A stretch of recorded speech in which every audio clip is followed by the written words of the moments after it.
Ce sont les festivaliers eux-mêmes qui acceptent de payer un certain prix, parce que je rappelle malgré tout que par contre, la contrepartie, c'est que le Hellfest est certainement le festival le plus cher de France.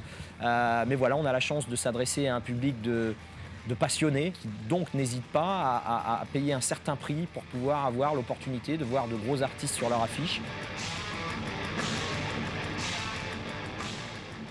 Les partenaires privés, les sponsors privés, eux aussi, doivent faire face à un certain nombre de difficultés. Et on a plutôt tendance, effectivement, à voir un sponsoring privé en baisse qu'en hausse.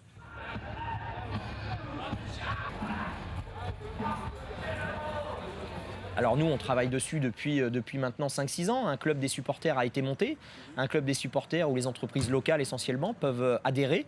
C'est à peu près une centaine d'entreprises qui va de l'artisan jusqu'à quelques belles entreprises de plus de 100 salariés qui participent effectivement à ce club. Par exemple, une entreprise agroalimentaire va nous donner un certain nombre de produits pour nos restaurants, etc. Et en contrepartie, va pouvoir effectivement recevoir un crédit d'impôt de 60% sur cette donation. Quand on est arrivé à Clisson tout court, d'ailleurs, on faisait peur aux partenaires, on faisait peur aux entreprises, on faisait peur aussi aux Clissonnais, aux politiques, etc.